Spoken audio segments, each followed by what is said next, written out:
Okay. Any questions so far? Otherwise, we'll move on to the next tutorial.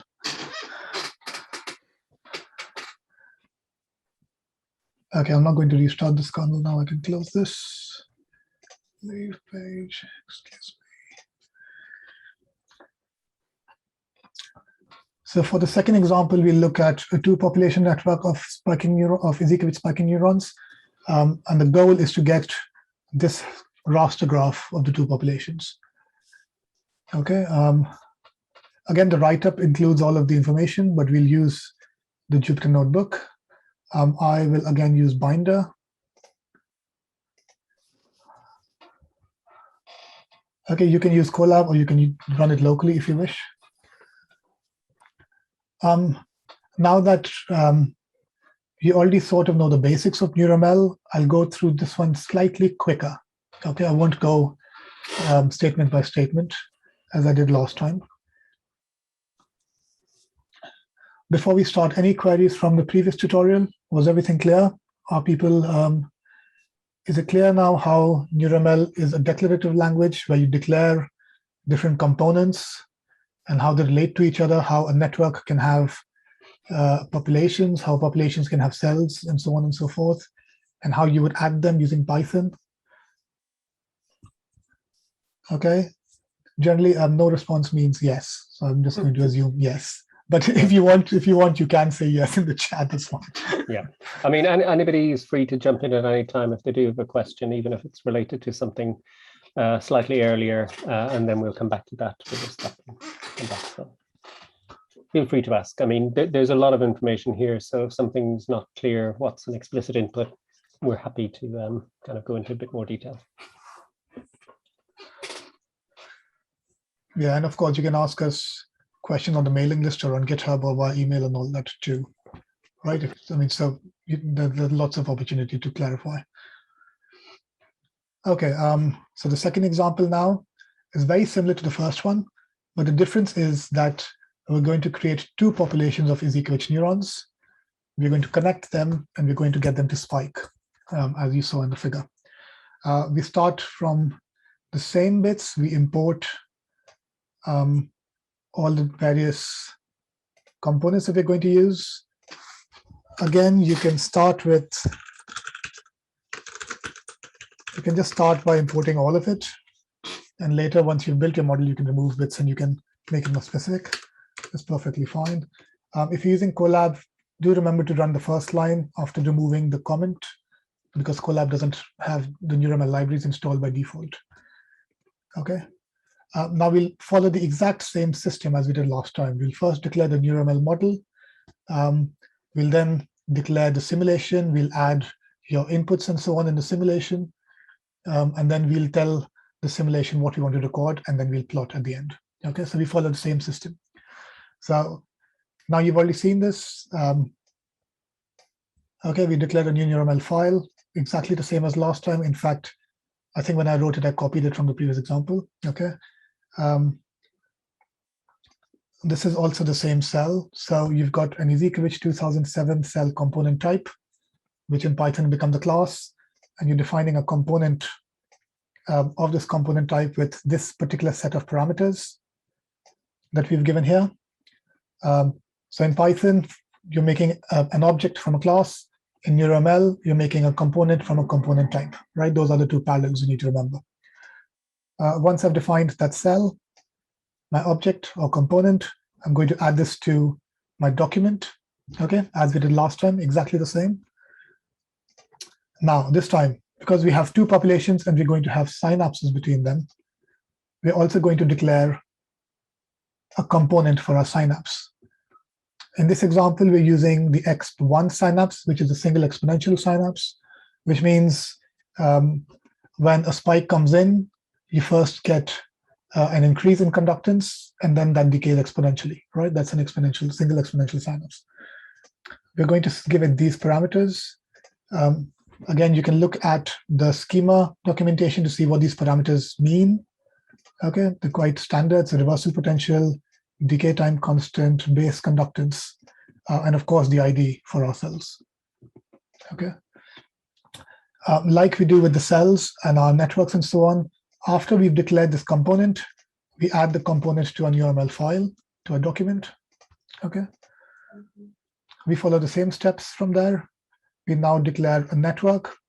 And these lines are identical with the previous example, right? So you declare a network with some ID. You can use whatever ID you wish. And then you're going to add that to the list of networks in your NeuroML file, in your NeuroML document, rather. Okay. Can I just suggest, does some of the kind of file or parameter name completion work here in Jupyter? I mean, can you just try do nmldocs.net and just press I think tab? some of it does, I'm sure, because I've seen it. But it depends on. Yes, so you just hit tab there. I'm sure sometimes it does, but maybe it depends on exactly what you imported. But for example, this definitely works. Okay. Yes, I do find locally it usually works quite well. I think when you're using it on Binder, there might be some server lag and so on, and maybe it doesn't work. Okay. So this is one of the other advantages of writing in a notebook rather than on a kind of in a text editor for Python. That if it knows the type, you can start typing the name, hit tab, and it will complete. Yeah, it's not working for me here, but it might work for the others, perhaps. Yeah. Or maybe there's a setting somewhere that I haven't enabled in Binder. Okay.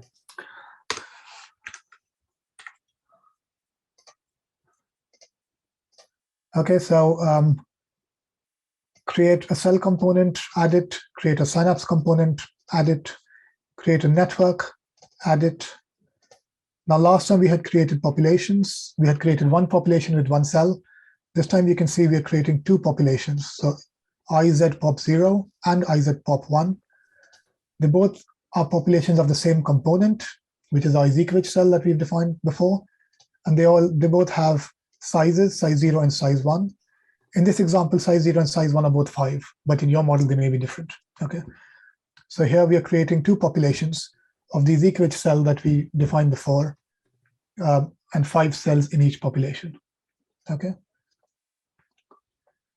Now that we've defined these populations, observe that the populations are added to the network, right? So net is the network, and the populations are added to the network. And this becomes very clear if you look at the schema documentation for networks. So if you look at network here, you see that populations are children elements of network, which means a network can have multiple populations, right? And this translates to the Python as a list of populations in network. Okay, is that clear? Now this is common with all of NeuroML. Wherever in the schema you see a child or children, in the Python, that will become a list inside the parent. Okay, is that clear? Is everybody clear with how populations is a children element of network? I think that's fairly clear. Okay, great. I have a few yeses. Great. Okay, so now we've created two populations. These have been added to our network. Now we're going to declare projections. Now a projection is a synapse from a presynaptic population onto a postsynaptic population, right?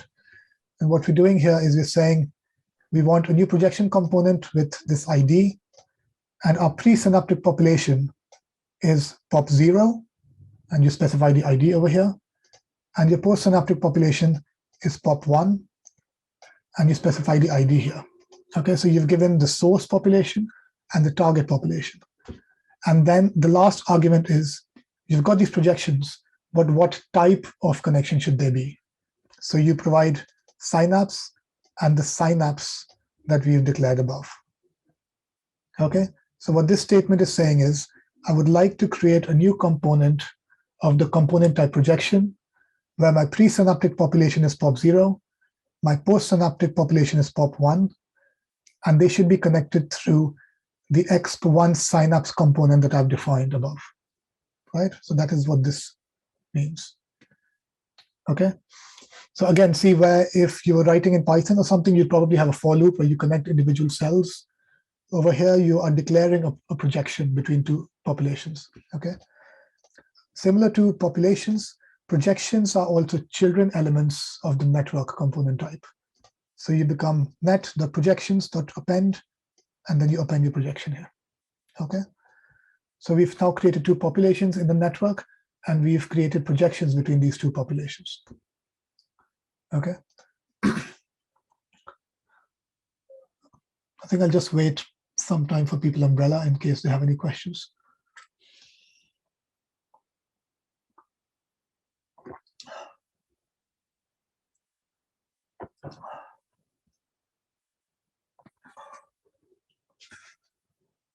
Okay, all good. Okay, so now we've declared that we have projections between these two. Now we want to fine tune these projections. Okay, so we want to say exactly what cells these projections are between, or how the cells are connected to each other. Now, the advantage of making all of these tools available in Python is that you can use Python constructs. So this is a standard for loop in Python. The range function it gives you a list of numbers from 0 till size 0. Okay. For the moment, let's ignore the pulse generator bit. Let's look at the second half of the function here. Okay. So what we're doing is we're iterating over every cell, right, from 0 to size 0. If you notice here, if you look at this line, you'll see that we're creating a connection between cell of index pre in the source population, and you're connecting that to index post in the target population, right?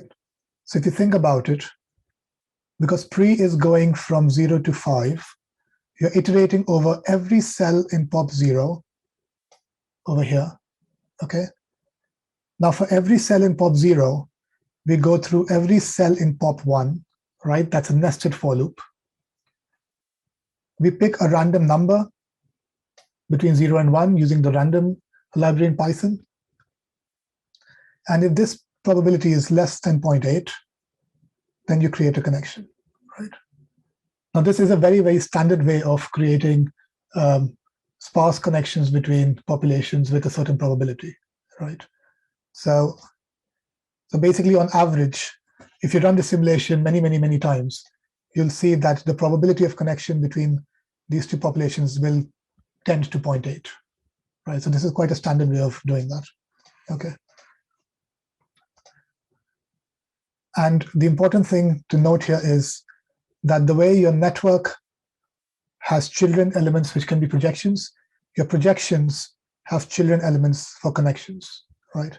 In this scenario, if you do the math, you're getting 5 times 5 times 0.8 connections on average, right? So that's 25 into 0.8. That's about 20 connections on average in each simulation, right?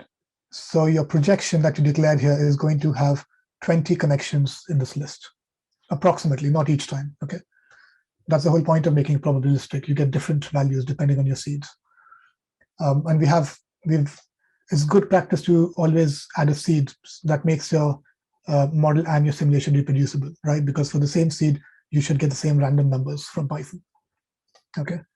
So that's the second part of it, where we've iterated over every cell of the presynaptic population. For each cell in the presynaptic population, we iterate over the postsynaptic population. We check a random number, and if it's less than the value we want, we create a new connection, okay? So this is how we connect the two populations. Now, if we were writing this sequentially, then I could have written this in a different for loop, just to make it clear. Here, we're trying to be smart, so we're going to use the same for loop.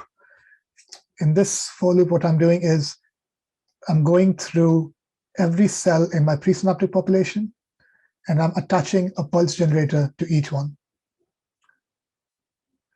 right? So this is the idea of my pulse generator, as we had done in the previous example.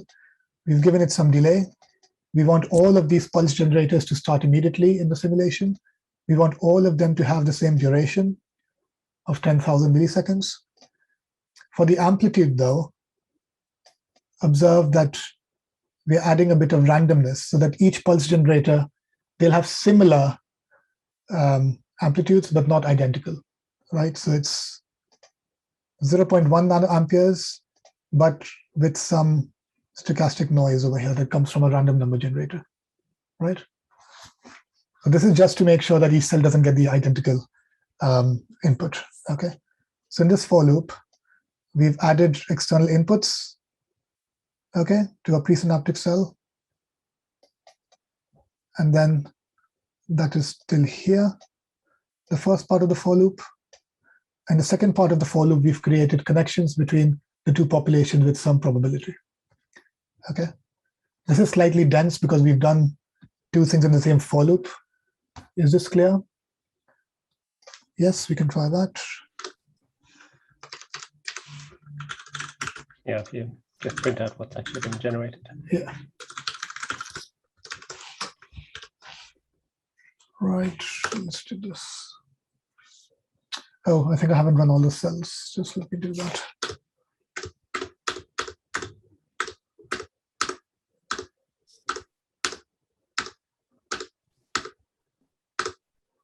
There we go.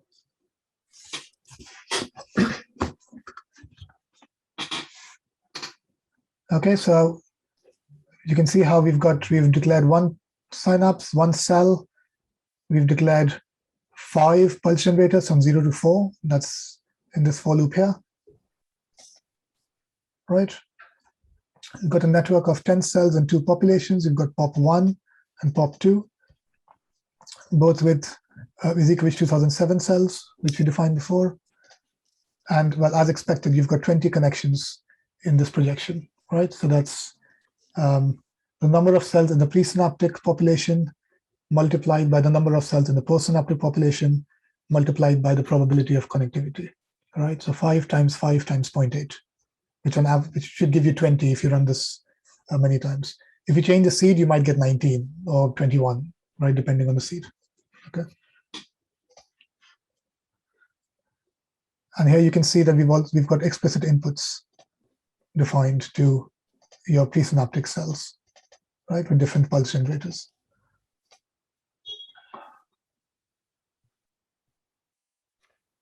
So all of the specific values for these, this summary here doesn't give them, but if you print out the XML, for example, you'll see all of the specific values, specific connections, and the values for the input currents and so on.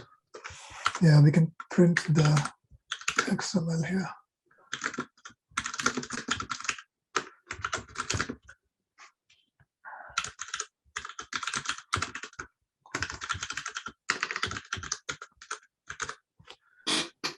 Okay, any questions related to creation of synapses in the projection and the external inputs?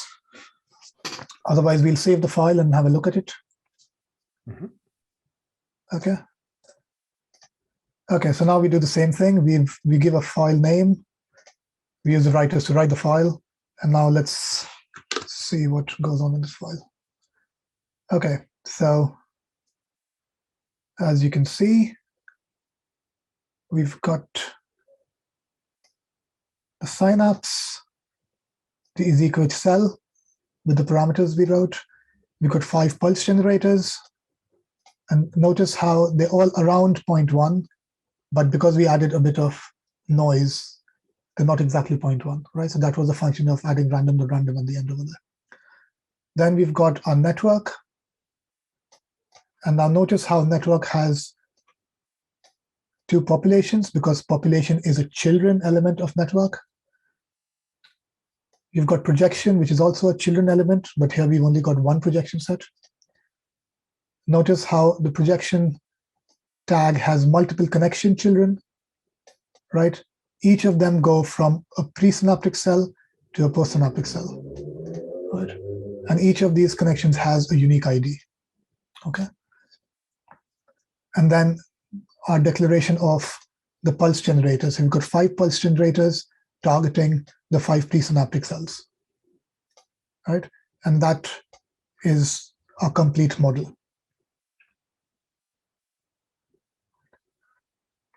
Is that clear? Any queries with the XML representation of our model? I'm hoping you get some idea of how the you can do that using this.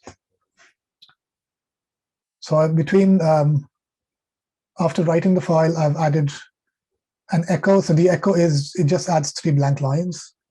And then this command, cat, is a command to dump the output of a file on your terminal onto the output. Okay.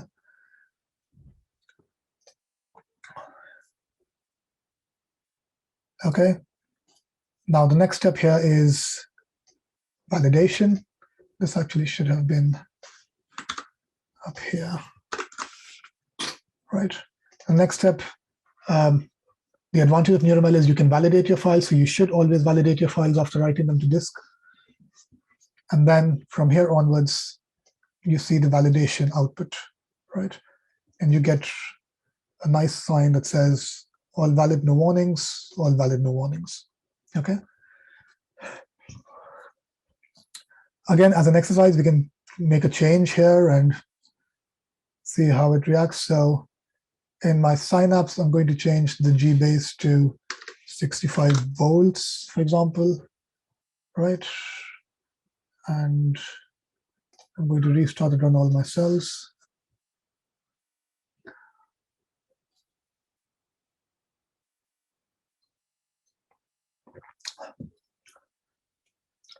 Okay, now you can see that our NeuroML file does have it in volts, and a validation fails, right?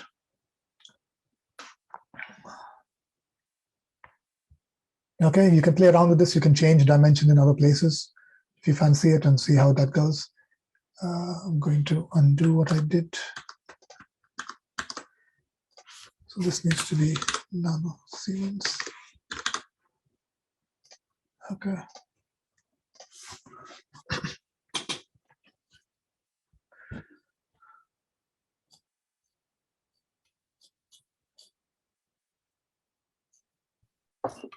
So I think here there's some steps that are in the previous explanation that aren't included here, like showing the structure. Let's run those commands. So I'm going to shamelessly copy these commands now. Well, that's easier. Okay, so now that we've done this, before we go into simulating, let's insert a few more cells here.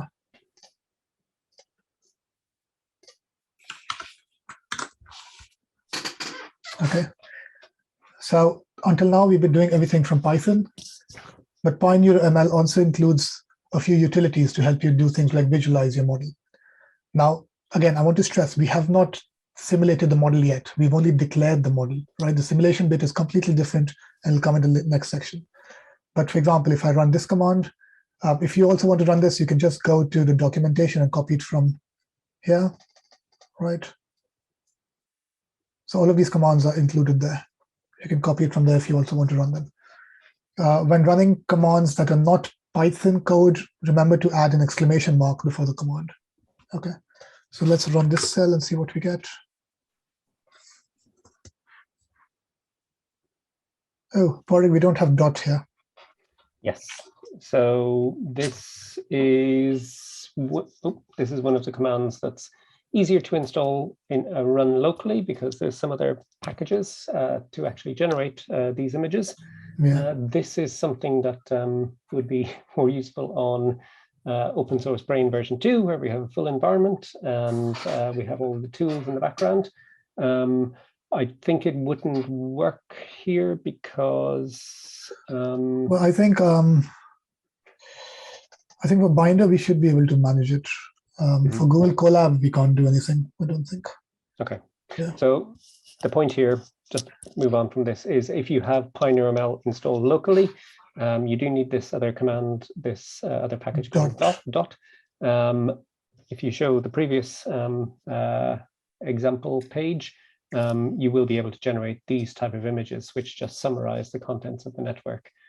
show either the two populations, blue and red, or the connections between them below there. And while we're there, I'm going to open an issue. Oh, keep forgetting that I can't open an issue on Firefox. Copy link. There we are. And in my browser where I am logged in, I can open myself an issue.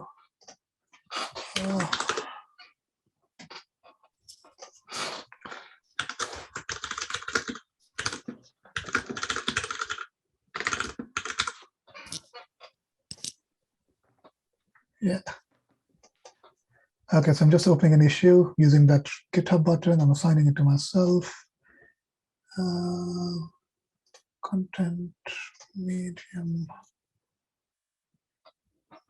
Well, it's kind of a bug, so we'll do this.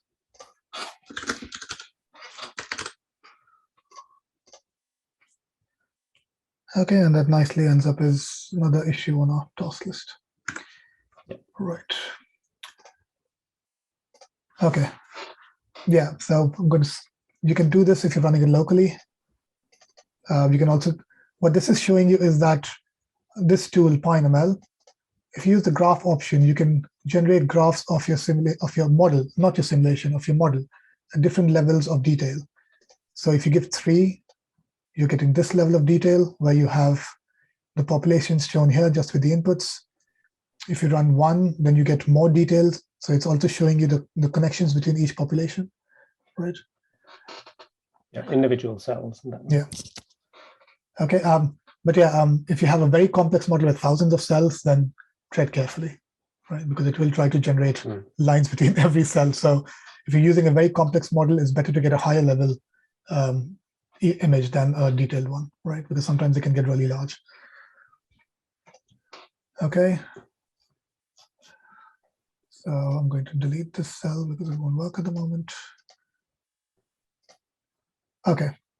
So, so you've now seen how to build a model, how to validate it. We've given you an idea of how you can visualize it. Now we come to, again, the fun bit, which is simulating the model. We do the exact same thing as we did last time. In fact, this code is identical. So you have a simulation ID. You'll create a new length simulation with some duration, some time step, and some seed.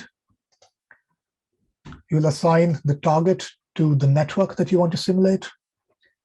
And then you'll include your model file, so the simulation knows where all of this is defined, right? Once we've done that, we go through the same steps. We want to store all the spikes. So for that, you create an event output file. What we're doing here is you're recording spikes from population 0, which is a presynaptic population, in a file that's simulation id.0.spikes.dat, right? And you're giving it some format.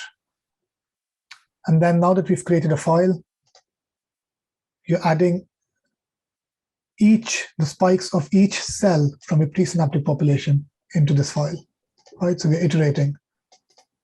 For presynaptic cell in range 0 to the size of this population, add this selection to the event output file. And over here, we're saying we're adding tree that becomes the index, the column number. Is pop0 is similar to before. So we're using population ID and then the cell index, right? And because we're creating an event file and we're storing, what selection do we store? We store a spike.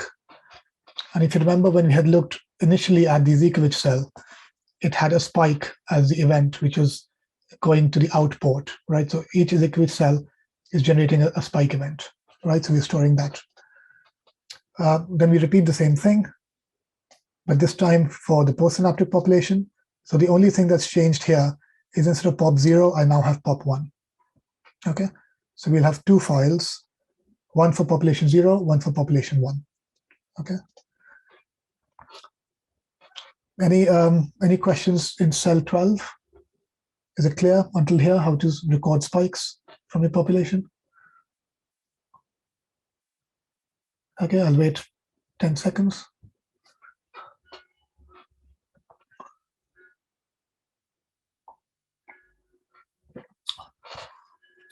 Okay, cool. Same thing, store your simulation to file.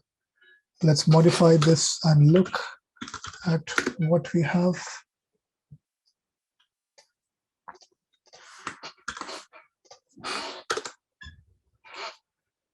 Okay, so again, enclosed in LEMS tags, because this is now a LEMS simulation file. You've got your target component, which is our which is a network that we've picked. You've got the standard includes, the standard library for NeuroML.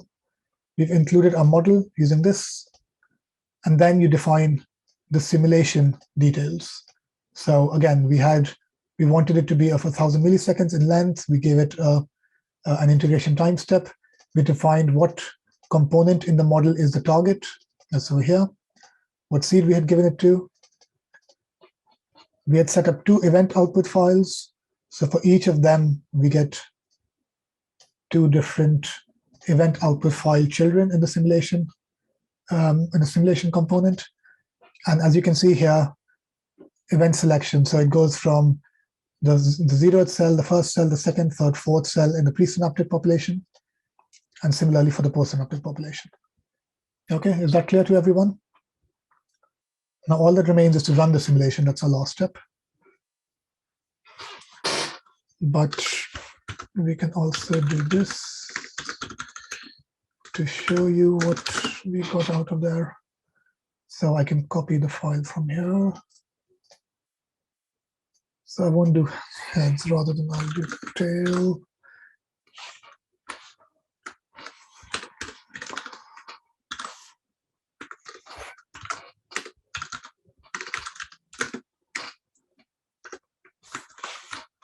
Okay, so all I'm doing here is 2 blank lines, then I'm getting the last 10 lines from the spike file for my presynaptic population.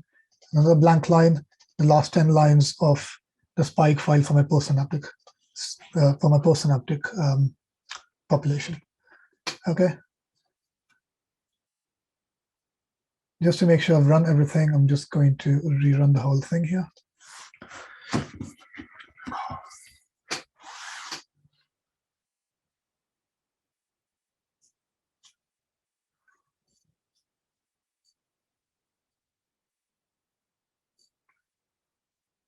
Okay, so as you can see in the output, these are,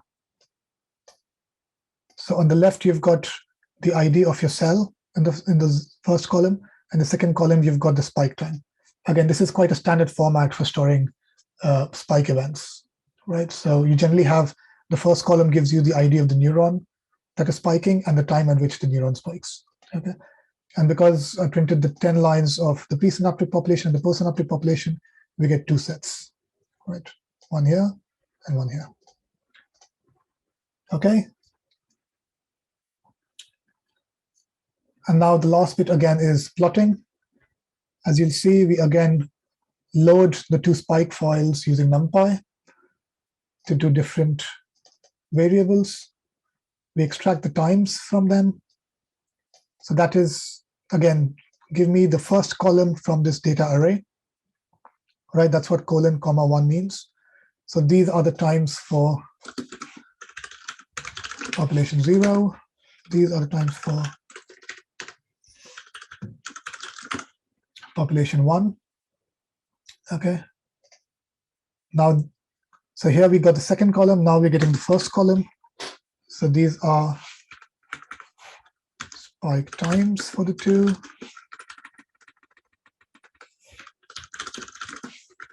Now here we're getting the neuron ID for population, right? And here we're getting the neuron ID for population 1. Yes, and in that line, we're just shifting it up simply because what we want to do is we want to display them on the same plot, but the first one will go from 0 to 4 for the IDs, the second one goes from 0 to 4, but we want to shift it up so that we can plot it on the same. So this is standard Python list comprehension, and what you'll see is we're just adding size 0, which is the size of the first population. So a cell in the postsynaptic population with ID 0 will get an ID 5. And you'll see in the plot why that is important. Okay. And I mean, this is already run. So now you can see here, so the blue dots are the presynaptic population. And you can see that the cell ID goes from 0 to 4. And now if we hadn't shifted the postsynaptic population, the red lines would have overlapped with the blue dots, right? So that's why we shifted so that our postsynaptic population just comes as a distinct population in the plot, right? So these are all the spikes we recorded. You can see in the plot command, again, we use the same utility function that generate plot. This time, you've got 2 sets of data for the x-axis. You've got times 0 and times 1. You've also got 2 sets of data for your y-axis. You've got ID 0 and IDs 1, right? Now, generate plot will run some basic checks. For example, it will check to see whether if you've got n sets of data for your x-axis, it will also verify that you have n sets of data for your y-axis, right? Because you have to give x-y pairs. The rest remains pretty standard. You've got the title of the plot. Do you want to save the figure to a PNG file? Yes, we do. X-axis and y-axis labels. And then you can give colors and line widths. And these are all just passed to matplotlib as they are. So if you use matplotlib, you'll know that you can use B and R to say blue and red. And you can use a 0 to signify a point because the line width becomes 0. And you can use dots. You can change these. I think you can give an X here to give it, so your points will show up at X's rather than dots and so on and so forth. Right. So for that, you can have a look at the matplotlib documentation to see exactly what goes on.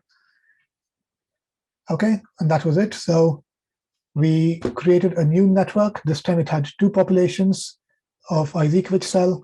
We made some connections between these 2 populations. We gave the presynaptic population some external input. We recorded their spikes, and then we plotted these spikes. Okay.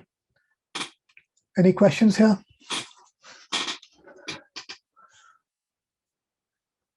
If you want, you can copy bits from the first example. For example, you can try and plot the membrane potential for the cell if you want, right? These kind of exercises we leave up to you. You have all the Jupyter notebooks. Copy paste things, try them out. If something doesn't work, ask us. Yeah. So Jupyter notebooks here are very useful for running small scale examples. But if you did want to simulate a network of a couple of thousand cells with lots of different populations, certainly it'd be worth installing all the tool chain locally, running it locally, and then there'll be a quicker turnaround time between running something and visualizing. And it'll be much easier to actually see everything.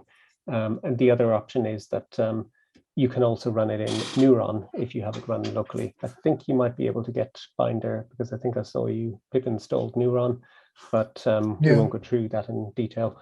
If you have Python, if you have Neuron, which is kind of leading edge neuronal simulator that they're using in the Blue Brain project and various things like this, you install that locally and it'll run much faster than our this is just a very basic simulator for simple networks is NeuroML, but Neuron is kind of what a lot of people in the field are using for kind of large-scale simulation. So you can run this on supercomputers, but you can also run it in the Python notebook as well. Yeah. Padraig, is the NSG open for everyone? Should we mention that too? Yes. I don't think we can go into in great detail, and I think we don't have too much documentation on that, unfortunately. But yes, there are options. Actually, we need to add that to our documentation for open source brain and NeuroML. Send us an email if you're kind of finding that, okay, running locally is not very efficient. I'd like to run it on a supercomputer. There is Neuroscience Gateway, and we can most certainly kind of point you in the right direction for how to run these type of networks on a supercomputer. If you're running them on open source brain, which there is some documentation on how to do that, then there's an option there, run on our servers or run on Neuroscience Gateway, and that will bundle it up, send it off to Neuroscience Gateway, and you don't need an account there. you can just run it through our account. Yeah. Here's a link anyway for folks who'd like to take a look. Yeah.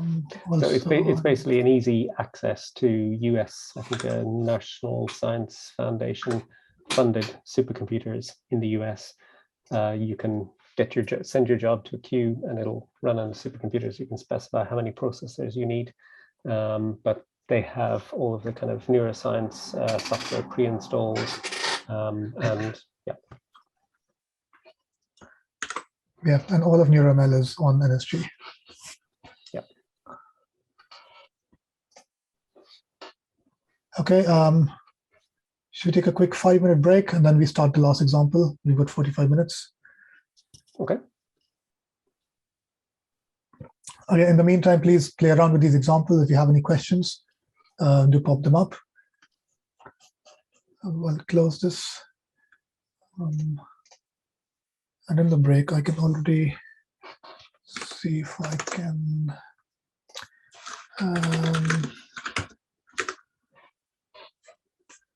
Right, so we need to add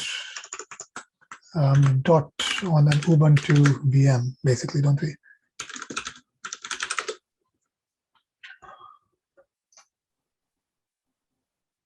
But you'll need to add it.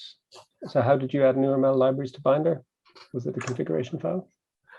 So luckily, NeuroML, everything, Binder reads requirements.txt for us. Mm-hmm. But for anything that's not Python-based, because Binder uses an apt, it uses an Ubuntu-based container, you can add apt.txt, and that's how we got Java working.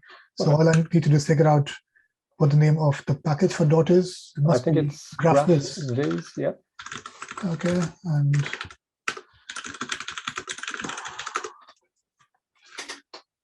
so what you're seeing here, for anybody who's still watching, is I'm just working on the Git sources of the documentation. Okay. You don't need to. Yeah, you don't need to know any of this.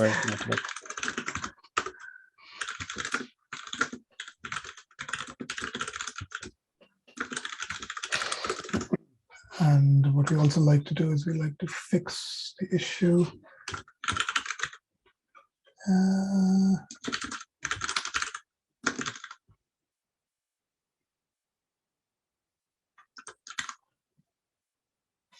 Oh, right, different browser. Sorry, I've got multiple browsers open. Okay, and this fixes.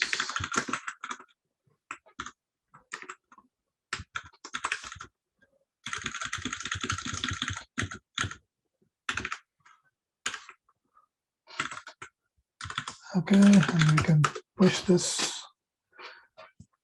And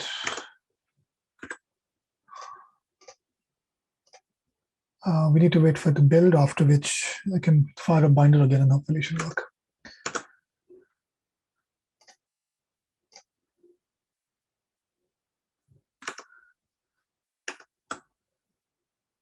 Okay, that'll take 2 minutes anyway, so I'm going to set the timer for us, and we can come back in 2 minutes.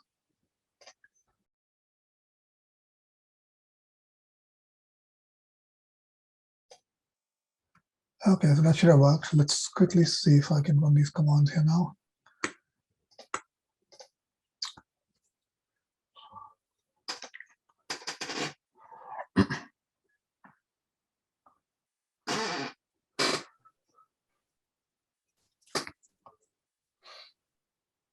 Okay, so you basically put apt.txt and it will load those packages. We should have installed it. We'll find out. So you can just try I'm just going to exclamation mark dot. Yeah, I'm just going to steal the command again.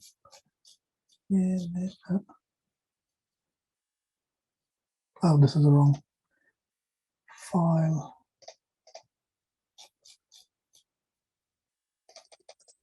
Well, this command as well is just going to run it and generate the image locally. So you'll need another command to actually view it. View it. But how would we do that? If you run it with So again, we probably should update the PyNML to be clever enough, the PyNML, so the internal Python command, to say show equals true, and then it will show it internally. Yeah, but is there no way of doing that in Jupyter Notebooks, I wonder? You can, I think there's an image, import image or something like that. And okay, let's try.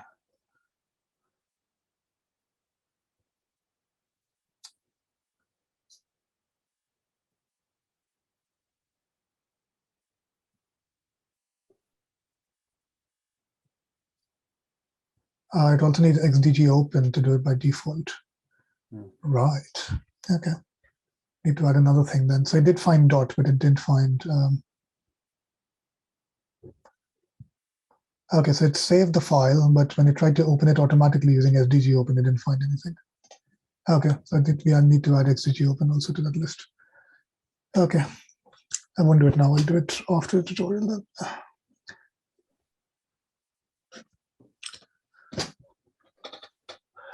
Okay, great.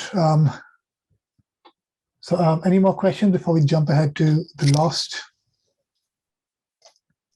of our tutorials for today? I think we've got about 40 minutes, which should be enough for this. Maybe, so can I suggest for this one, certainly you could try running it in the notebook, but since showing the XML that's saved for the channels and so on, maybe you want to go through it in the in the written text. Yeah. So I'm sure people will believe you that you can run the equivalent in a notebook, but here there's various different images. I'll run the whole thing here and show you that it runs, but then I'll use the text to show you all of the things. Okay. Yeah, so this example is slightly more complex because unlike the previous one where you had a single compartment simplified model of a spiking neuron, we're now doing a Hodgkin-Huxley style neuron. As Padraig said, a Hodgkin-Huxley neuron is a biophysically detailed neuron which has sodium and potassium channels, and the currents of these sodium and potassium channels cause your neuron to spike. Okay, so this is sort of the most detailed model you'll get. If you want to have a look, the reference is here. There's also a tutorial that we've linked to the documentation here. So you can just click on this bit at the end and you'll be taken to a Hodgkin-Huxley tutorial in simple Python. I think if I remember correctly, there are about 10 or 13 differential equations which are linked in the Hodgkin-Huxley model. So you've got for the potassium and sodium channels, but for all of them, you also have the gate rates, right? Yeah.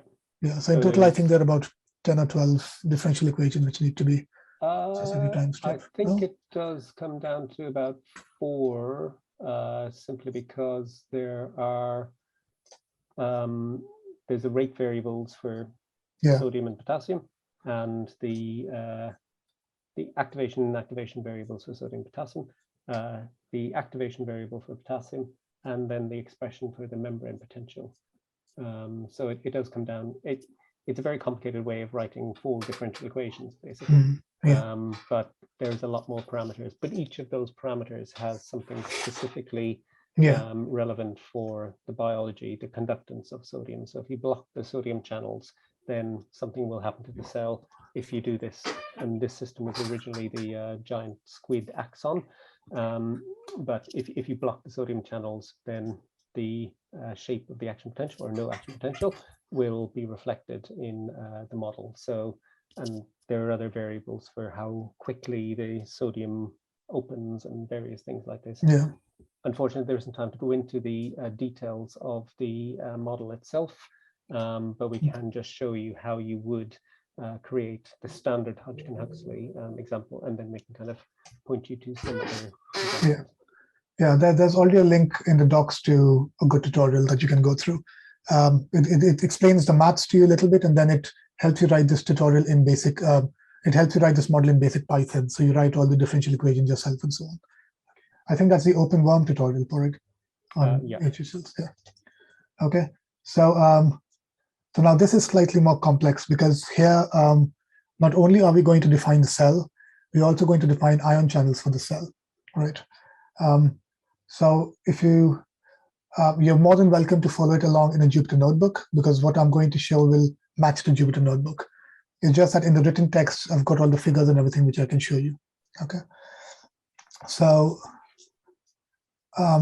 because this is a slightly more complex model, we also do a little bit of, we write our code in a slightly different way to make it more modular, right? And I'll show you how that makes it easier for you to share each individual unit from your model, okay? So the different ways of doing this, you can go top down or bottom up. In this tutorial, I've gone bottom up, right? So I'm starting with the ion channels. Then from the ion channels, I'll add them to the cell. From the cell, I'll add the cell to a network. Then I'll add the network to a NeuroML complete document. And then, of course, we'll do the simulation, okay? Now we said before that the Hodgkin-Huxley model has two different channels. There's a sodium channel and a potassium channel. So first we'll start with the sodium channel, all right? Now, if you look at the snippet here, I've broken this down into a function, right? And what this does is it sets up the whole channel for me, which I'll quickly go through with you. And then it stores this particular file for this channel in an independent NeuroML file, okay? So the idea is I get one file for my sodium channel component. I get one file for my potassium channel. There's something called a leak channel, so we get a separate file for leak channels. And then we include all of these in the file where we define the cell, right? So you've broken your model down into its independent components. And then, of course, you can share these components, right? So here you've got a standard Hodgkin-Huxley cell. But if you have some experimental data and you've got some detailed cell data, you can model their channels independently and share them around the lab or with your collaborators, or you can publish, right? So the channel is a separate entity that's defined in a separate NeuroML file. The cell is a separate entity that then includes these channels that you've already defined, okay? Okay, these functions are slightly complex because you need to know the underlying maths of how these channels work, but I'll give you a really high level view. So we want to define a sodium channel, okay? In the NeuroML schema, there's a component type called ion channel HH, where HH stands for Hodgkin-Huxley. So this component type can be used to define any component that is a Hodgkin-Huxley style ion channel, okay? We give it an ID because we're defining a sodium channel here. You can add a note, and then you can add a conductance and a species, right? So this is, the species is extra metadata for you.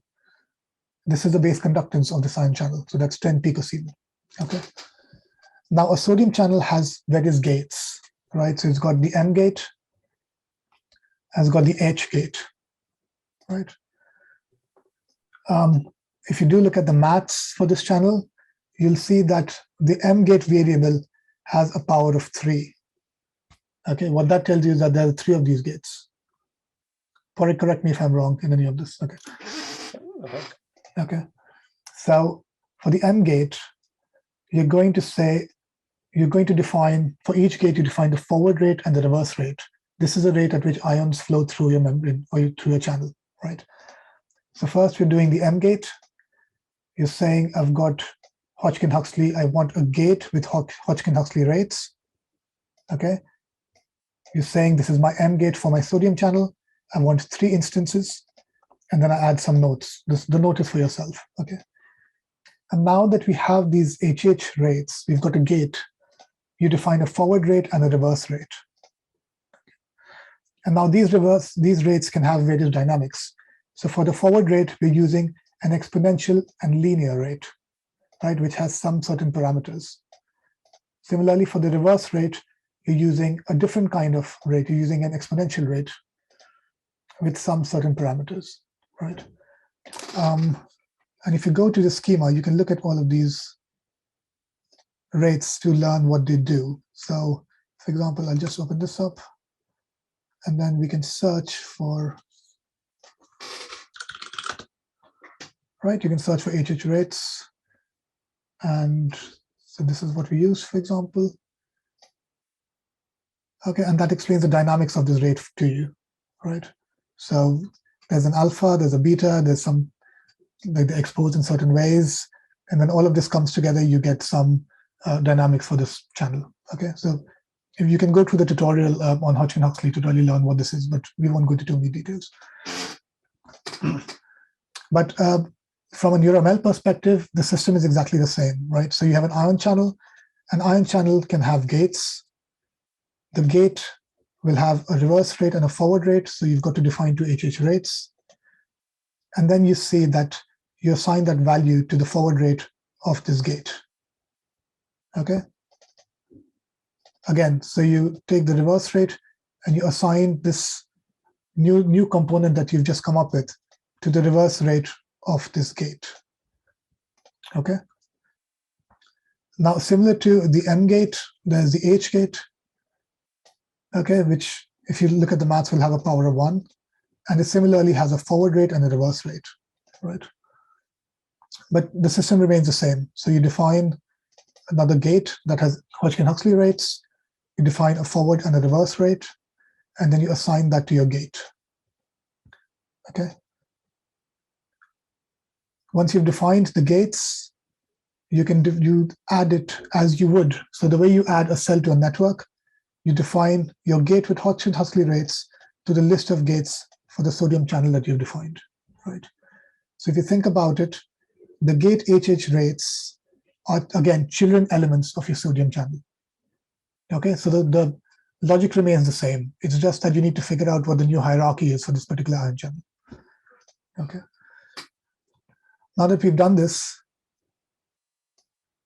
we create a new NeuroML document where we're going to save this particular channel. Okay, I'm giving it a file name. I'm creating a new NeuroML document class. I'm going to add this ion channel to my document, and I'm going to write it to a file, right? So the bit where you create a NeuroML document and add all your new components to it remains the same. What is different here from the previous example is that there you did a cell, added it to a network, and added the network to your file. Here you're creating the complete ion channel from scratch, right? So you do all the rates, the forward rate, reverse rate, then you add that to the different gates, and then you add those gates to your ion channel, okay? Now, the beauty of this is you don't have to do this all the time, right?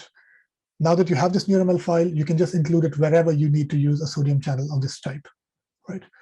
And if you go to NeuroMLDB or if you go to open source brain, you'll find lots of examples of these ion channels that people have constructed from experimental data, right? So you can just pick them up and add them to your neuron model. So the bad news about ion channels is that there's a huge amount of these, and their expression is different in all sorts of different species. Simple sodium and potassium is perfectly fine for squid axon, but unfortunately there's lots and lots. There's probably 10, 12 in a given cell, and it's quite complex, and they're distributed in different places on the cell. But at the very least, you can build all of these in NeuroML and then see what the cell actually does. Yeah. Okay, and now we do the same thing. Now that we've stored this to your file, we have a quick look at the XML file, right? And again, you'll notice that the XML file very closely follows the Python object model that we just created, right? So you've got a NeuroML root tag because this is an independent NeuroML file. In this, you've added a note. Again, that's metadata for you. That's not compulsory. And then you will see everything that we've added. So we added an ion channel of the Hodgkin-Huxley type with a certain ID, species, and base conductance. To that, we added the M gate of the Hodgkin-Huxley style. We added the H gate of the Hodgkin-Huxley style. And for each of these, we defined forward and reverse rates with their parameters, right? So it just translates the Python object model into the XML, okay? There's some more information here about the different linear rates, exponential rates, and so on. You can have a look at the documentation to see what they are. But all of these come from experimental data, right? So the experimental data will give you an idea of which of these is best to use for a particular gate, okay? Now, in the exact same way, I've written another function to create my potassium channel. Okay. If you look at the function, the structure is exactly the same. The difference here is that a potassium channel only has one gate, that is the N gate, right? For a simplified HH-style neuron from the squid that we're looking at here. Okay, but it's exactly the same. You again create a new gate. You give the instances. So the H gate, the N gate. What is it? Yeah, the N gate has a power of 4 here, and then you will again define your forward and reverse rates and add them to your channel, right? And then you save that to a file, create a new NeuroML document, give it a name, put your ion channel in this NeuroML document, and then write it to a file. Okay, so it's exactly the same. What has changed is the actual dynamics, because these two ion channel gates have different, ion channels have two different dynamics. Okay. There is a third channel called a leak channel, right? So this is not associated with any particular ion per se. So it's much easier to define because it doesn't have forward and backward rates. It's a passive channel. Right, so for in this scenario, all you really have to do is define a new ion channel with a base conductance. Okay, but what we've done till now is we've written each of the three channels separately. So you've defined the sodium channel separately, the potassium channel separately, and the leak channel separately, right? Then separate NeuroML files, which also means you can validate them separately, you can visualize them separately, right? You can treat them independently. You don't have to deal with the whole cell model or the network model at this point. Okay. And now, similarly, you can have a look at the XML rather quickly. It's identical to the Python object model. It is what you expect. So you've got HH rates with a forward rate and a reverse rate. For the leak channel, because there weren't any gates, there was no forward or reverse rate, you get a very simple ion channel, just with some base conductance. Okay, so now we've defined the 3 ion channels that need to go into our cell. Any questions so far? I'll wait for 10 or 15 seconds for people Umbrella to catch up.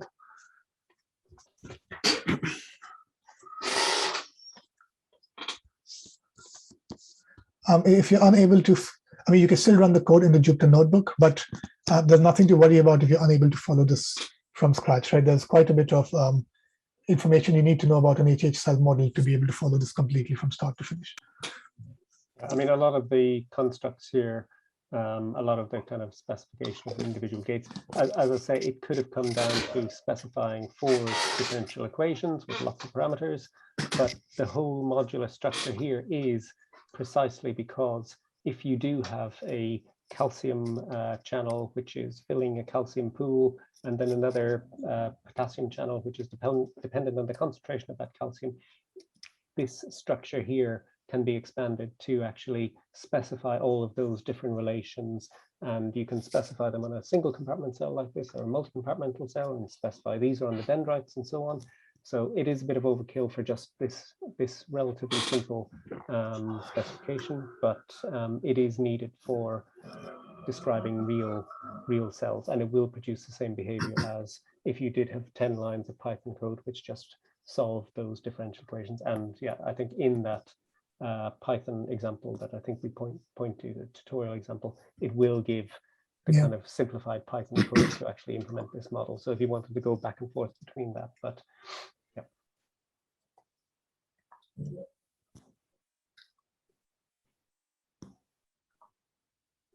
Okay, right. So now we've defined our ion channels. Now we're going to go and declare a cell, because remember I said we're going bottom up. So we're defining all the core components and then putting them together to build higher level elements, right? So again, for this, I write a cell function, create cell. I'm also going to store my cell in a different NeuroML document. So I create a new NeuroML document, I give it some name. And now I'm going to use my 3 defined ion channel files in this cell, right? So I'm going to include them. Okay, and we'll see how this looks in the XML. Okay. Once we've done that, we define a new Hodgkin-Huxley cell. Okay, you can look at the schema, or I'll show you. So if you go to cells and you go to the cell base class, you can have a look at the child list and all the other information that the cell requires, okay, including the rather detailed dynamics of the cell, okay. What we want to focus on now is, because we're building an HH type cell, it'll have some morphology and it'll have some biophysical properties, right? But each cell will only have one morphology and only have one set of biophysical properties, which is why these are child elements of the cell rather than children elements. Okay, so that is the one distinction that needs to be kept in mind between child and children elements. Okay. And then if you click on morphology and so on, you'll see what the morphology can include, how to use that. If you look at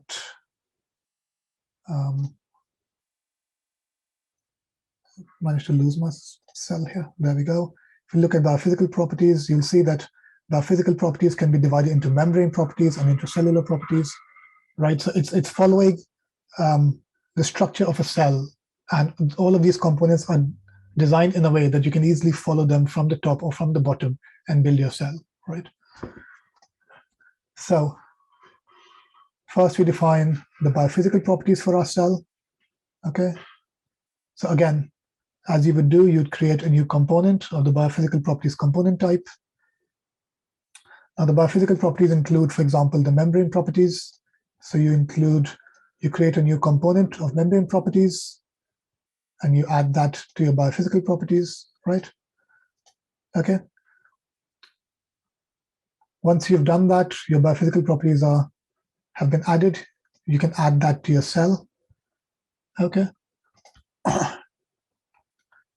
And then in these biophysical properties, so all your ion channels are part of your membrane, so they come under membrane properties, right? So now that you've already defined the ion channels, now what we're saying here is what the density of this channel is. So how is it spread around? So for that, there's another component called channel density, okay? And you can give what the conductance density of this channel should be, and you can give other parameters. So what is the reversal potential? And this is the ID of the sodium channel that we have created, right? So what you're saying is, I'm creating a channel density for my sodium channel. And then since your sodium channel and with this particular density is a part of your membrane properties, you append it to the list of channel densities in the membrane properties, okay? Now, you can see here that because each cell can have one set of membrane properties, but each membrane properties can have multiple channels with various densities. So channel densities is a children element of membrane properties, okay? So we've done that for the sodium channel. You do the same thing for the potassium channel. You do the same thing for the leak channel, okay? Now the other membrane properties. So for example, what should the spike threshold be? Okay, so you'll set that value. What are the specific capacitances? What is the initial membrane potential? We'll add all of these bits. Now, the good thing about NeuroML is, if you don't know these things, the schema tells you, right? So, for example, if I haven't worked with a detailed model before, I can go to membrane properties here, right? And that will tell me what bits need to be defined for membrane properties of a cell, right? And you can keep going. I mean, you can go into as much detail as you want. So you go to base channel density, which will tell you what needs to go in there, what requirements are, what its exposures are. So in this way, NeuroML will document, it's self-documenting. It documents how your cell needs to be constructed, okay? So we've done that. Then we have some intracellular properties that also have to go to the cell. For example, the resistivity of the cell. Okay, so we add that to our intracellular properties. The intracellular properties are a part of the biophysical properties of the cell, so they get added here. And this is the end of our biophysical properties for the cell, okay? So we started from here and went all the way to here, okay? Now we're being very tedious here because we're doing everything from scratch by hand.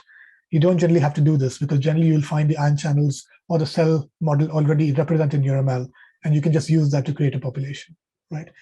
This is for purposes of teaching that we're creating this model from scratch, showing you all the tedious details. Okay. All right.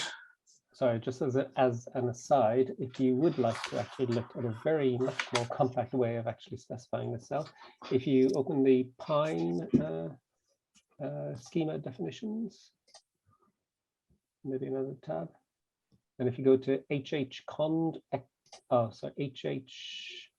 There we are. Yes, so this is actually, so in Pine, which is another Python framework that we're working quite closely with, they have a set of cells that, so this is a specification which concentrates on simple cells and networks of these. There's ways to go back and forth between NeuroML and Pine.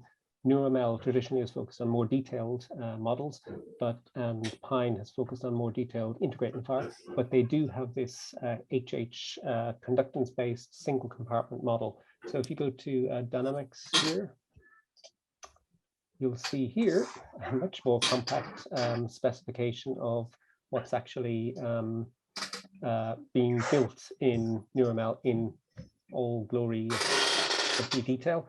And it basically, as you can see here, it comes down to 4 differential equations, which have all of these different properties here. But all of these values that are set here are basically being set in NeuroML in a specific place. What's kind of missing here is that there's a parameter called INA, but it doesn't actually really specify that this is a sodium channel, this is how the gates are, and so on. It's just kind of inbuilt in the kind of definition in Pine that this is what it is. If you want to substitute that in, you basically have to rewrite the Pine model.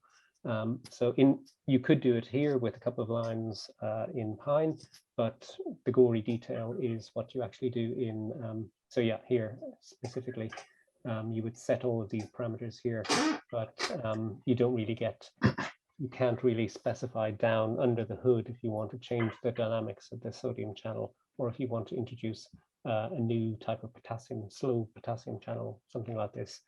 It's kind of hard coded, but in NeuroML, you can kind of build it all up from scratch with the original concepts. Yeah, I mean, so pros and cons. If you get something readily boxed, then you can't really make changes to what's inside the box. If you get all the pieces and do it yourself, you have lots of flexibility, but then you have to do everything yourself, right? So, but I mean, with modeling, each model has its own level of detail, and you need to decide what level of detail you need for your model, right? There's no right or wrong way of going about it. Okay. Any questions so far? Otherwise, I'll proceed to morphology. Okay, 10-second pause quickly.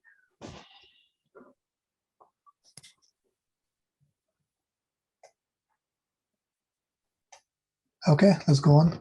So now that we've done all the biophysical properties, we're now going to look at morphology. I believe I have all of this nicely done, yeah.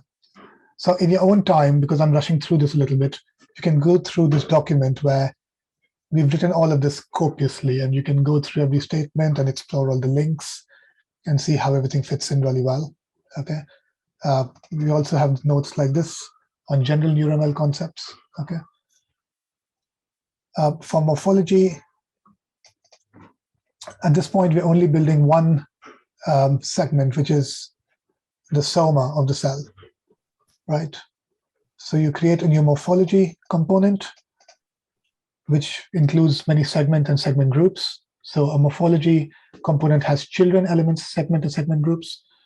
Create a new segment, we give it ID 0. This is our soma. And then, because I want a spherical soma with, I kind of back calculate the diameter I need. Okay. So I wanted to have a surface area of 1000. So I kind of go backwards and calculate what diameter I need to have a sphere of 1000. That's what I'm doing here. And now if you see here, I'm creating a point with certain diameter. I want my soma to be located at X, Y, Z, all zeros in space. And the sphere should have the diameter that I've just reverse engineered. Right. And then, so these are my 3D points. And then because my soma is spherical, both my proximal and distal segments become the same, become just one sphere. right? When you're making dendrites, they'll be cylindrical, so you'll have a different proximal and distal. You'll have different points for proximal and distal, right? And all of this is, yeah, as I say, all of this is overkill for this kind of simplified model. If you see the Pine example, they've kind of stripped away all of the densities, the area, and everything like this. They've just come down to the kind of actual currents. But here, if you wanted to change this, if you wanted to change the structure, if you wanted to change the proximal and distal point, make it a longer cylinder, or if you wanted to move it, or just wanted to add on extra segments, you could do it from this code here just by replicating the code. Yeah. And the next example already does that. The next example shows you lots of segments, but we'll leave that up to you as exercise to look at, because we're not going to have the time to go through that. Okay, so a quick look at the cell file. So you can see the really nice declarative structure. So these are the ion channels that we had declared. We've got a cell now, which has a morphology first. The morphology, we only listed one segment called the soma with these proximal and distal segments, which are identical in this case because it's a sphere. Apart from the morphology, the cell has these biophysical properties, which are your membrane properties and your intracellular properties. So all your ion channels go on your membrane with certain densities. So we'd added these, right? And then the other standard sort of things your cell needs to be able to spike. So what the threshold is, what the capacitance is, what the initial membrane potential is, right? So if you're teaching, for example, how you would do an HH cell, then showing somebody this NeuroML really clearly tells them that it needs to have a morphology. These are the various components your cell needs to have, okay? And you don't need to really work with the XML at all, right? We're doing all our work in Python. We're only looking at the XML so we can understand how it translates to the NeuroML standard, okay? The network declaration is identical to the Ezekiewicz cell. Okay, but again, because we are breaking our model down into different files, as overkill, I've got a new function for my network, which will store my network in a separate file. So we've got 3 files, one for each ion channel.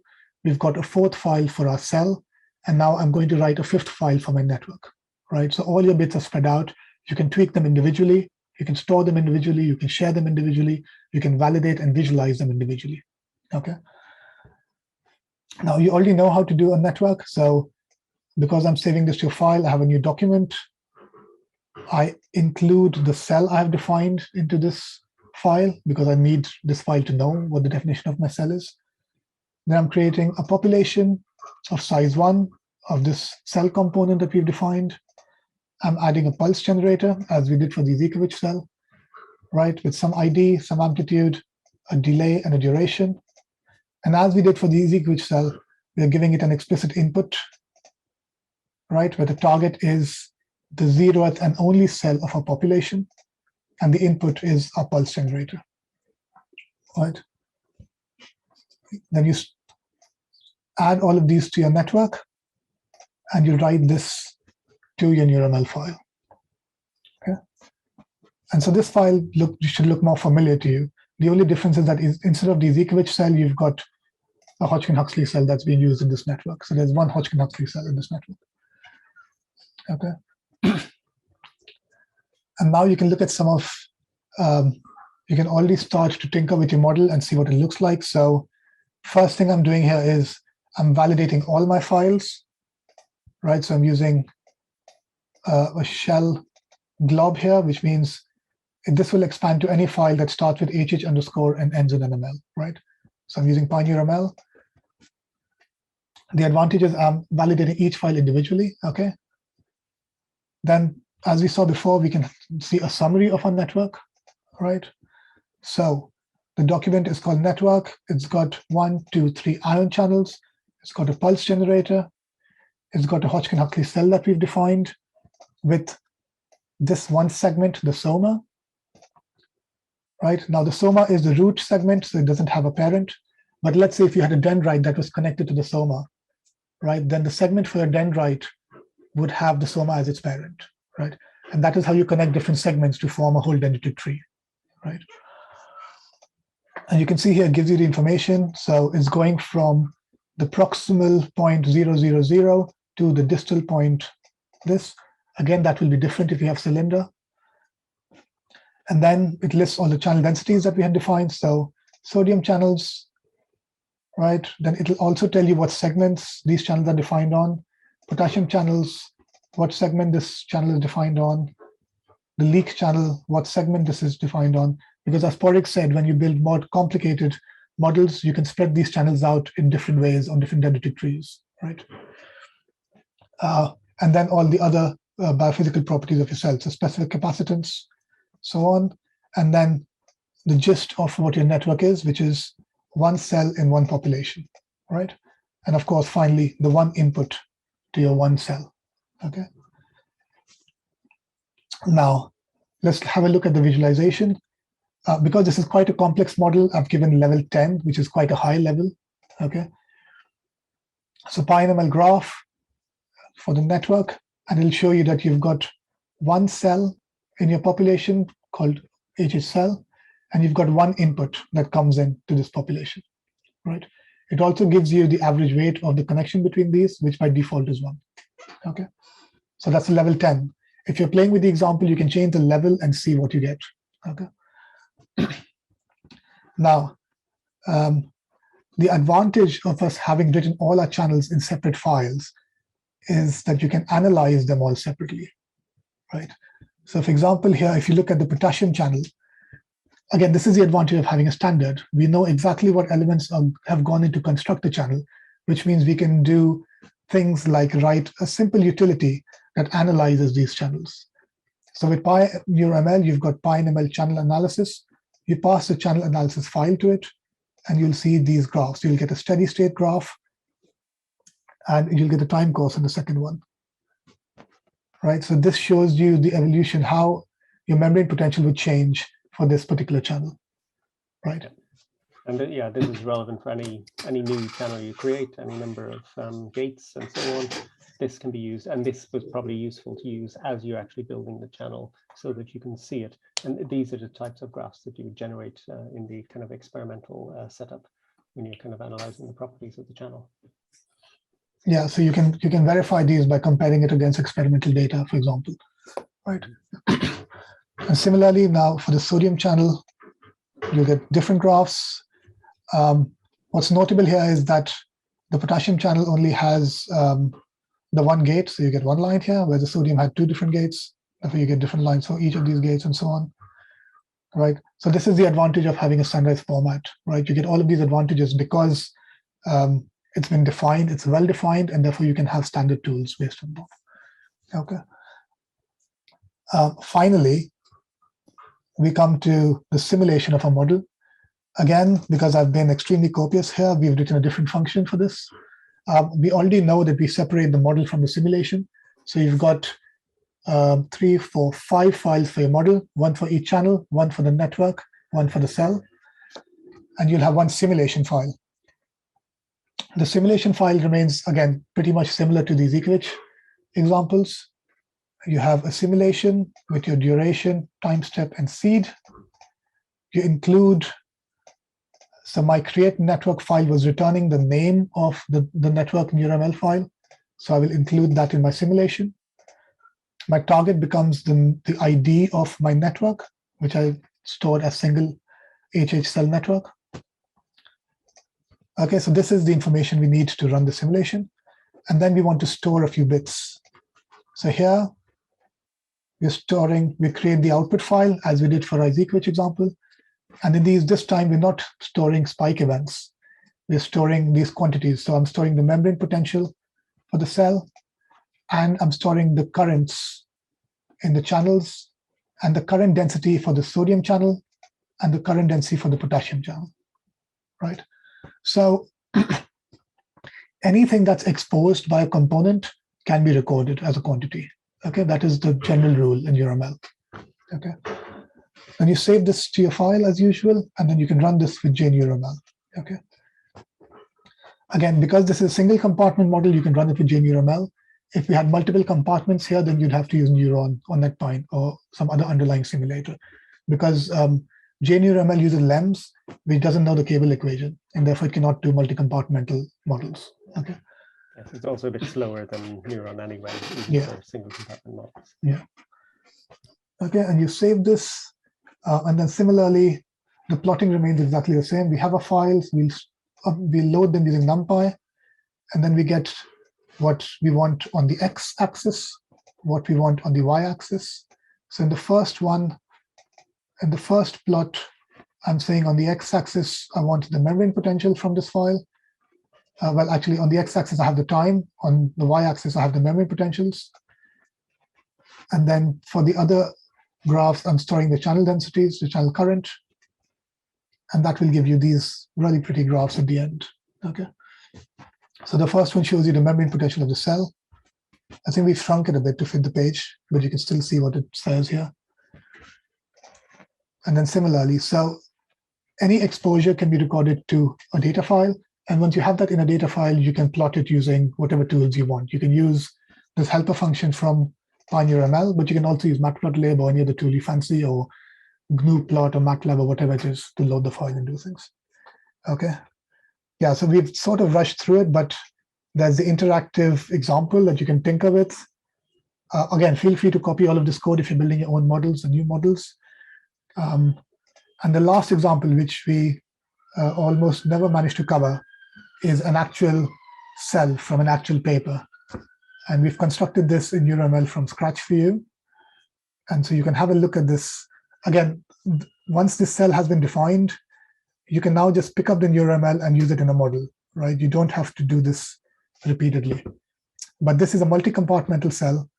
And just to give you a gist, here I'm using NeuroML to really quickly generate a 3D representation of what, the morphology of the cell looks like.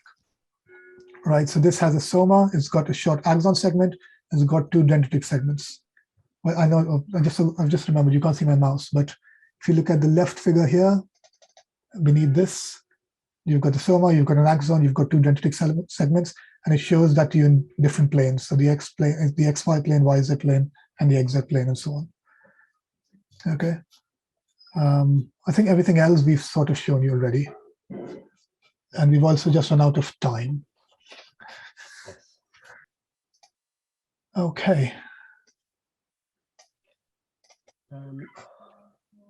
Thanks very much for that. Yeah, as we've said, this is all online. The recording is going to be on the INCF website. You can probably get it earlier if you contact Heather. All of these things, it was a lot of information, but hopefully you've kind of got the general idea of how to build these NeuroML models, different types of models out there. Have a look at the website. It points you at various places like Open Source Brain and NeuroML DB, where you can get more NeuroML models. If something isn't clear on there, there's various bits on the documentation we say are still to do. Just ping us if you think that would be very useful to have. But hopefully there's sufficient information there to start building kind of detailed NeuroML models. There's no reason you can't build a Hodgkin-Huxley model, put it in a network, put various different inputs in and see how it works. And we're kind of hoping that using these notebook technologies will make it a little bit easier to kind of build these, test them out, distribute them, and just build examples that somebody else can use.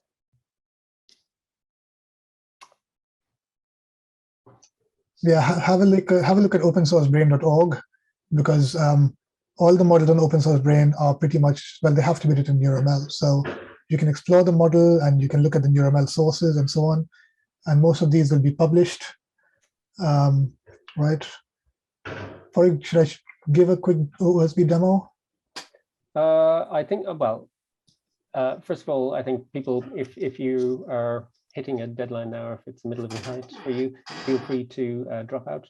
We won't keep you too much longer, but you can maybe just pop up Open Source Brain version 1 and Open Source Brain version 2, just so people know that they exist. And that's actually related to the question that just popped up in the chat. What about real data? How do we know that we have a good neural network model for our data/experiments? How do we compare and decide on models and their parameters? And that is a very good question. I'll maybe just come to that in a moment. Basically, I just want to say that NeuroML version 1 is completely focused on computational models. So you can go to opensourcebrain.org/projects, You can see all these models here of different brain regions from the neocortex, cerebellum, hippocampus, and so on. And clicking on these will get you to the kind of very detailed models of various different types. Now, this was NeuroML version 1. What was kind of missing here by choice was the actual experimental data that kind of goes behind the scenes that you would use to build these models. And that was the motivation for open source brain version 2. So NeuroML open source brain version 2 does mix this experimental data and models. What we wanted to do, I mentioned very briefly earlier, there was another standard called NWB, Neurodata Without Borders, and we're using that format on open source brain version 2. I don't think we can show any great detail here, but you can kind of just see one of the icons there, NWB showcase. So basically, open source brain version 2 is built around these kind of Jupyter notebooks, built around being able to show these notebooks, being able to mix this experimental data, being able to run models. So whereas we had some examples which were just using models, you can load up this data in standardized NeuroML format, in standardized NWB format. You can plot some traces, you can compare that to the execution of your model, so that it makes it much easier in a single script to be able to look at the data, look at the model, the spiking the model is producing. We have libraries to help you tune the data. So open source brain version, so you can do all this anyway offline, but what we want to do with open source brain version 2 is try to make it easier to mix these, and then to be able to share notebooks with all of this, with this full kind of workflow of getting the data, plotting the internal variables, plotting the membrane potential or other properties of the data, and then showing that beside the model. Yeah. Yeah. Okay, well, this is, if you search for something with, let's go down about halfway, something which doesn't have derivative of traces. So here it's actually calcium imaging in C. elegans, so neural activity. Any of these? Okay, so this is actually just some calcium imaging from a neuron in the head of a worm. And this is when the worm is moving back and forth. They're following one particular neuron in the brain. It doesn't look like the data that we've just shown because this is from calcium imaging. But if you did want to make a model of a neuron which does have internal calcium, these are the type of traces you would need to kind of constrain your models of the worm C. elegans. So that's one of the reasons we're kind of sharing this data, sharing the original data, and kind of putting it beside the computational models. Yeah. So please feel free to go on Open Source Brain, sign up for an account, try it out, try Open Source Brain version 2. It's in beta form, but you should be able to browse around and see various things. And if you do have questions, please get in contact. We'll probably leave it at that because we're a little bit over our time. And certainly some people are late. So if there aren't any final questions. Yeah, just please join the mailing list and ask us questions there on GitHub or wherever. And, you know. I just wanted to like quickly say thank you. I'm not really sure like what I expected for like NeuroML, but it's I really appreciate how like bottom up and like modular it is. Like you're talking about like the advantages of a standard. That's I really like to see that. That's really cool.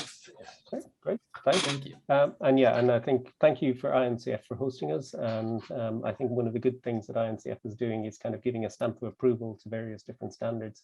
It's kind of giving us confidence to go out and say, yes, use this, it's approved. As I say, NeuroML has this, Pine also has this, but also NWB, and we can kind of be sure then that these are good standards to use and kind of continue on, and then people hopefully new to the community can say, oh, well, I'll use that standard and maybe develop tools in that format. Sounds good. If you, I'm on Umbrella, so if you have anything to say, you can always catch me on Umbrella or use any of our channels, really. The mailing list is ideal. And I think with that, let's call it a day. and we can go and have dinner, Padraig.